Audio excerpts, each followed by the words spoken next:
have a number for you and I'd like you to try and remember it. The number is 472-6059. 472-6059.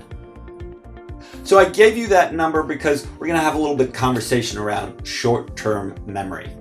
Short-term memory is where information just comes in to your brain, and it's pretty short. Experts often call it the brain's sketchpad, and then it goes into long-term memory. Long-term memory is where you have memories of your childhood, where you have memories of what happened 3 weeks ago. That's where you really want your learning to be stored. That's really where expertise exists. The issue when it comes to learning is short-term memory is so short. For a long time, experts believed that it was as many as 7 numbers. Now it seems like it's more 3 to 5 numbers. So let's have an example. Do you remember that number that I mentioned at the top? You want to write it down? If you're paying attention to what I was talking about, I'm going to guess that most likely you've forgotten it. It was 472-6059. Or maybe you were just repeating the number to yourself, but then it was hard to engage in what I was talking about. This again just underscores short-term memory, how short it is, and anything that we do to reduce the demands on short-term memory helps us learn a lot more.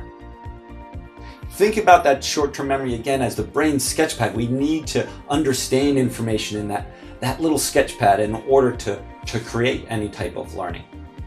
So practically speaking, don't listen to music while you learn. It's a drag on short-term memory.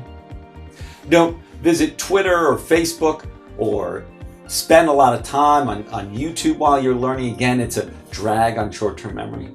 This helps us understand why PowerPoints that have clip art and little videos and music often lead to less effective forms of learning. They're a distraction.